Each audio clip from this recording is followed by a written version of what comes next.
আজকে আপনাদেরকে অতিরিক্ত রোমান্টিক একটা স্টোরি শোনাবো, যেটা অনেকজনের কাছে রোমান্টিক, আবার অনেকজনের কাছে হার্ট ব্রেকিংও লাগতে পারে, বাট গল্পটা অনেক সুন্দর এবং ইন্টারেস্টিং। আমি আপনাদেরকে বলি, ছেলেটা একজন রাজমিস্ত্রি ছিল এবং যে মেয়েটার সাথে তার রিলেশনশিপ হয়েছে ওই মেয়েটার বাড়িতে সে কাজ করতে গেছিল। তো প্রথম দিন যখন সে মেয়েটাকে দেখলো, দেখার পরে তার কাছে অনেক ভালো লাগছে, কিন্তু তার ভিতরে এই ফিলটা ছিল যে সে অনেক মধ্যবিত্ত এবং নিম্নবিত্ত পরিবারের একটা ছেলে, ছোটোখাটো একটা কাজ করে রাজমিস্ত্রি কাজকে আমাদের বাংলাদেশে কিভাবে দেখে এটা আপনারা মোটামুটি সবাই জানেন। তো ওইভাবে দেখার পর মেয়েটাকে প্রতিদিন সে দেখতো এবং মেয়েটা ছেলেটার সাথে আসি দুষ্টামি করতো, ঠাট্টা মজা করতো। এভাবে কেটে গেল 15টা দিন। ছেলেটা ভয়ে মেয়েটাকে কিছু বলে না, কিন্তু মেয়েটার হিন্ট দেখলে বুঝতে পারতো যে এই ছেলেটাকে মেয়েটা পছন্দ করে।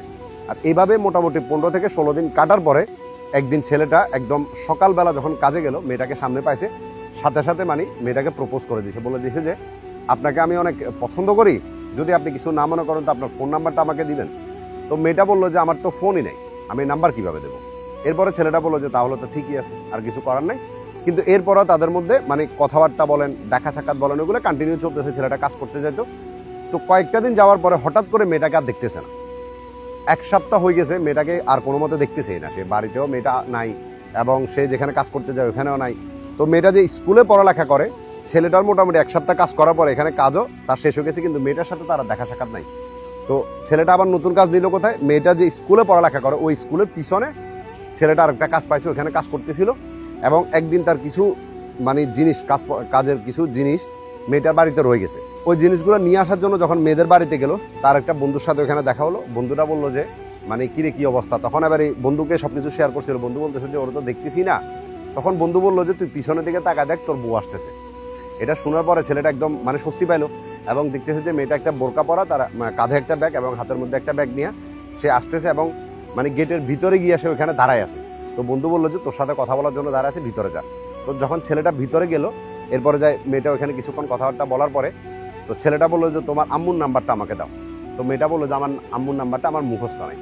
এরপর ওইখানে আবার শেষ হয়ে গেলো, ছেলেটা আবার চলে আসলো এবং ছেলেটা বলছে যে আমি তো তোমাদের বাড়িতে আর আসবো না, এখানে আমার কাজ শেষ, তোমার স্কুলের পিছনে আমি কাজ করতেছি, যদি আমার সাথে দেখা করার ইচ্ছা তো ওখানে যাইও। এরপরে যাক মেয়েটা কয়েকদিন পরেই 3 দিন পরেই মোটামুটি ছেলেটার সাথে স্কুলের এখানে দেখা করলো এবং ছেলেটা একটা ফোন নাম্বার তার কার্ডের মধ্যে লিখে রাখছিল। তো ছেলেটা ওই নাম্বারটা মেয়েটাকে দিছে। দেওয়ার পরে 3 দিন পরে মেয়েটা ছেলেটাকে কল করলো। কল করার পরে তারা কিছুক্ষণ কথাবার্তা বলার পরে ছেলেটা আবার ওই প্রপোজালটা পাঠাইছে। পাঠানোর 3 দিন পরে যাই মেয়েটা তার প্রপোজাল অ্যাকসেপ্ট করে নিছে, সে রাজি। তো তখন ছেলেটার সাথে সাথে তার সম্বন্ধে সবকিছু মেয়েটাকে জানালো। বলতেছে যে দেখো, তুমি আমাকে এতদিন পছন্দ করো নাই, আমি আমার কথা হয়তো সবকিছু তোমার বলি নাই বা তুমিও জানতা না। তো তুমি এখন রাজি হয়েছো, যেহেতু তোমার আমার সম্বন্ধে সবকিছু জানার অধিকার আছে, বা আমিও চাই যে তুমি সবকিছু জানার পরে সামনের দিকে আগাও। তখন মেয়েটা জিজ্ঞেস করলো যে কি। তো ছেলেটা বললো যে আমাদের পরিবার এমন কিছুই নেই, আমরা খুবই নিম্নবিত্ত একটা পরিবারের ছেলে এবং আমি কি কাজ করে সেটাও তুমি জানো। এগুলা জানার পরে, সবকিছু জানার পরে, আমার খারাপ দিক আমার ভালো দিক সবকিছু জানার পরে যদি তোমার মনে হয় যে তুমি আমার সাথে সারা জীবন থাকতে পারবা, তাহলে আমরা রিলেশনশিপ আগায় নিতে পারি। এরপরে মেয়েটা বললো যে আমি রাজি, সমস্যা নেই। এরপরের থেকে তাদের দেখা সাক্ষাৎ করা শুরু। মেয়েটা যখন স্কুলে যেত, ছেলেটা এখানে দেখা করতে যেত, মেয়েটা তারে মাঝের মধ্যে টেক্সট করে, ফোন করে বলতো যে আমার বাড়ির সামনে আসো, এখানে দেখা করা। এগুলোই তাদের জীবনে চলতেছিল এবং খুব ভালোভাবে চলতেছিল। মেয়েটা কোথাও যদি যাইতো, সে তার আম্মার ফোন ছিল বাটনওয়ালা ফোন, তো SMS কীভাবে করে এই জিনিসটা মেয়েটা জানতো না। তো পরে ছেলেটা জিনিসটা শিখিয়ে দিল। তো কোথাও গেলে মেয়েটা ছেলেটাকে SMS করে দিয়ে যেত যে আমি অমুক জায়গা যাচ্ছি, তোমার সাথে পরে এসে কথা বলবো। এভাবে ধীরে ধীরে মোটামুটি রমজানের ঈদ চলে আসছে। তো ঈদের পরের দিনে মেয়েটা তার নানুর বাড়িতে যাবে। এরপরে ছেলেটা বললো যে নানুর বাড়িতে তো চলে যাচ্ছ, তার আগে চলো আমরা একটু ঘোরাফেরা করি, তারপরে যাই। মেয়েটা রাজি হয়নি। পরে ছেলেটা বললো যে ঠিক আছে, আমি তোমার সাথে দেখা করতে আসতেছি তোমাদের বাড়ির সামনে। তো ছেলেটা ওখানে গেল, মেয়েটাও সামনে আসলো। আসার পরে তারা কিছুক্ষণ কথাবার্তা বলার পরে ছেলেটা বললো যে চলো না একটু ঘুরি। মেয়েটা রাজি হয় না। পরে ছেলেটা বললো যে ঠিক আছে, তোমাকে তোমার নানির বাড়ি পর্যন্ত আমি দিয়ে আসি। তো মেয়েটা এটাতে রাজি হয়েছে এবং গাড়িতে উঠলো দুজন মিলে একসাথে। নানির বাড়ির কাছাকাছি যখন গেছে, মেয়েটা রাজি হয়েছে। তখন নানির বাড়ির পাশে একটা জায়গা ছিল খুব কাছে, ওইখানে তারা কিছুক্ষণ ঘোরাফেরা করলো, একে অপরের সাথে কিছুক্ষণ সময় কাটালো। দেন এরপরে মেয়েটাকে তার নানির বাড়িতে দিয়ে ছেলেটা চলে আসলো। এইভাবে তাদের দিনকাল ভালো যাচ্ছিল। পরে যখন ছেলেটা আবার দেখা করতে বললো, মেয়েটা দেখা করতে রাজি না। এভাবে কোরবানির ঈদ চলে আসলো, কোরবানির ঈদেও ছেলেটা দেখা করতে চাইছে, মেয়েটা রাজি হয় নাই। দেন মোটামুটি 1 বছর পরে যায় মেয়েটা আরেকবার ছেলেটার সাথে ঘুরতে যাওয়ার জন্য রাজি হয়েছে এবং তারা ঘুরতেও গেছে। তো ভালোভাবে যাচ্ছিল, ছোটোখাটো গিফট করা, চকলেট দেওয়া, গোলাপ দেওয়া, প্রপোজ করা, এই জিনিসগুলো নিয়ে তারা অনেক হ্যাপি ছিল। মেয়েটার ফ্যামিলিতে কিন্তু তাদের রিলেশনশিপের 6 মাসের মাথায় মোটামুটি সবাই জেনে গেছে মেয়েটা একটা ছেলের সাথে কথা বলতেছে। ওই দিন থেকে মেয়েটার উপরে অনবরত যেগুলো চলে সেগুলো চলতো, কিন্তু মেয়েটা কোনো মতেই পিছন হাঁটে নাই। ভালোভাবে তাদের দিনকাল যাচ্ছিল। দেন মেয়েটার মা ছিল একটু ঝগড়াটে টাইপের। মেয়েটাকে বললো যে তুই যদি আমাদের কথা না শুনিস তোকে আমরা তেজ্য করে দেবো, এটা করে দেবো, সেটা করে দেবো, এগুলো যাচ্ছিল। এখন এখানে আর একটা মেন টুইস্ট হলো, মেয়েটার যমজ 2টা বোন ছিল। মেয়েরা সেম ফেসের সেম 2টা যমজ বোন। তো দেখা গেছে একটা বোনের যদি আজকে জ্বর হয়েছে, পরবর্তী যে বোনটা থাকতো 2 দিন থেকে 3 দিন পরে তার আবার জ্বর হয়ে যেত। এমন পরিস্থিতি ছিল তাদের ডিএনএর মধ্যে। তো যে বোনটা তার ছিল যমজ বোন, ওই বোনটাকে তার খালারা মানে নিয়ে গেছে। ওই মেয়েটার যে আরেকটা যমজ বোন ছিল ওইটা খালার বাড়িতে বড় করতেছিল, বিকজ আর খালার কোনো সন্তান ছিল না, তার যমজ বোনটাকে তারা নিয়ে গেছে। ওইভাবেই চলতেছিল। এর মধ্যে একদিন স্কুলে মেয়েটা আসে নাই। তো মেয়েটা তার একটা বান্ধবীর মাধ্যমে ছেলেটার জন্য একটা চিঠি দিছে। সেই চিঠিতে বলা ছিল যে তার ফ্যামিলি থেকে বিয়ের জন্য অনেক প্রেশার বা অনেক কথাবার্তা চলতেছিল। তো ছেলেটাকে বললো যে তুমি একটা কিছু করো। তো ছেলেটা তখন আবার পরে কথা বললো যে দেখো, এখনো তুমি মাত্র ক্লাস 9-এ পড়ো, পড়ালেখা করে যাও, আর আমি একটু নিজেকে এস্টাবলিশ করি, একটা ভালো জায়গায় যাই, তারপরে না হয় আমরা বিয়ে করে নেবো, সমস্যা নেই। কিন্তু মেয়েটার পরিবার থেকে প্রবলেমটা অনেক বেশি বাড়তেছিল। তো তারা দুজন মিলে ডিসাইড করলো যে তারা বিয়ে করে নেবে, এবং তারা কোর্টে গিয়ে দুজন কোর্ট ম্যারেজ করলো। তো যেদিন তারা কোর্টে বিয়ে করার জন্য গেল, এর আগের দিন রাত্রে তাদের মধ্যে কথাবার্তা হয়েছে যে 20,000 টাকা তারা কাবিনে বিয়ে করে নেবে। কিন্তু পরে যখন কোর্টে গেল তখন ছেলেটা মাইন্ড চেঞ্জ করলো। সে বললো যে 20,000 টাকা এটা খুবই কম দেখা যায়, আমরা 2 লাখ টাকা কাবিন ধরি। তখন ওইখানে কাবিনের মধ্যে 2 লাখ টাকা কাবিন ধরা হয়েছে। এরপরে যাই মোটামুটি ছেলেটা মেয়েটার সাথে দেখা করা, তাদের হাজব্যান্ড ওয়াইফের যে সম্পর্কটা সেটা কন্টিনিউ চলতেছে, এবং তাদের মধ্যে সব কিছু হয়ে গেছে। ইভেন কি মেয়েটা ছেলেটার বাড়িতেও আসছে, মানে বুঝতেছেন সব কিছু সুন্দর মতো চলতেছিল। এর মধ্যে ছেলেটা ডিসাইড করলো যে আমি যদি এভাবে তাদের বাড়িতে বিয়ের প্রস্তাব নিয়ে যাই, সেটা তার ফ্যামিলি কোনোদিনও রাজি হবে না, বা আমার সাথে তাদের মেয়েকে দেওয়ার জন্য কোনোদিনও রাজি হবে না।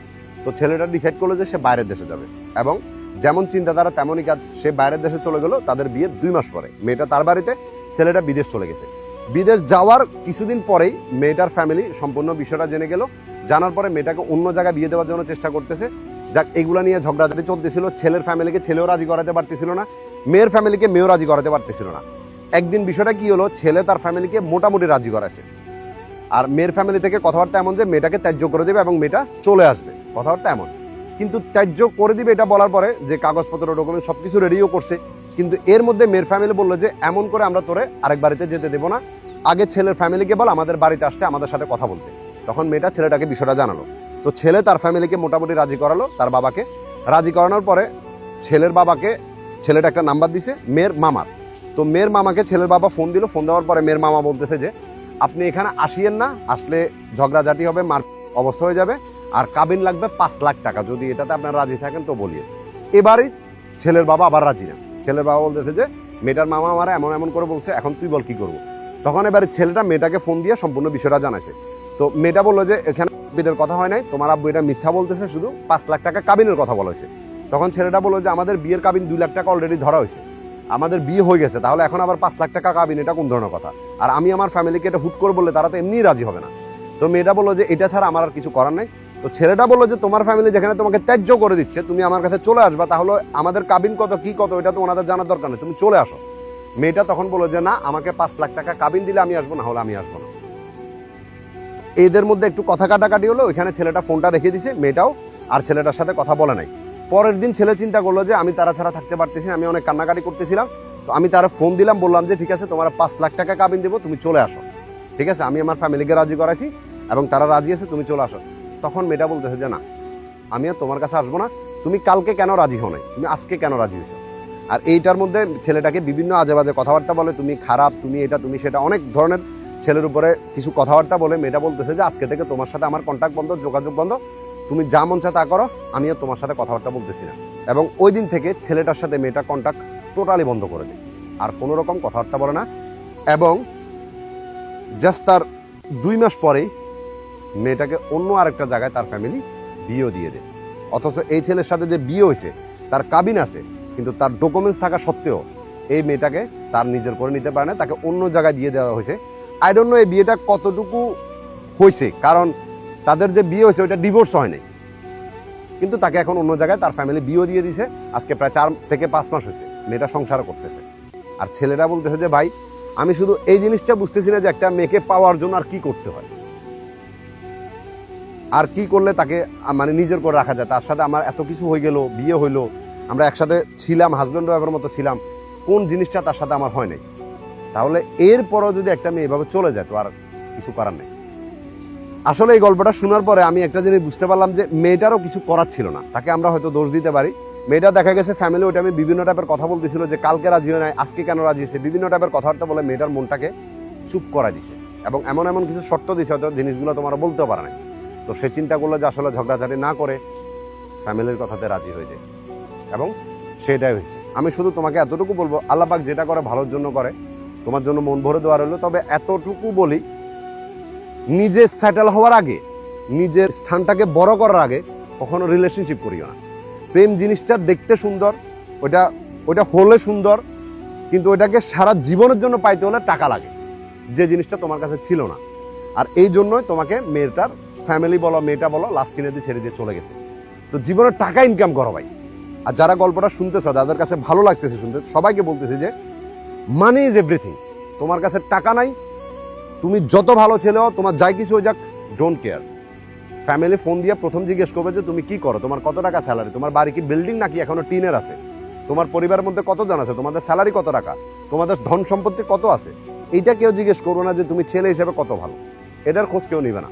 প্রথম তোমার টাকা পয়সার খোঁজ নেওয়া হবে। তারপরে তোমার উপরে যদি দুই একটা খারাপ গুণ থাকেও, তারা বলবো যে সমস্যা না, পয়সাওয়ালা ছেলে, ওটা ঠিক হয়ে যাবে বিয়ের পরে। কিন্তু যদি তোমার কাছে টাকা না থাকে, তোমার হাজারটা গুণও লাভ নাই।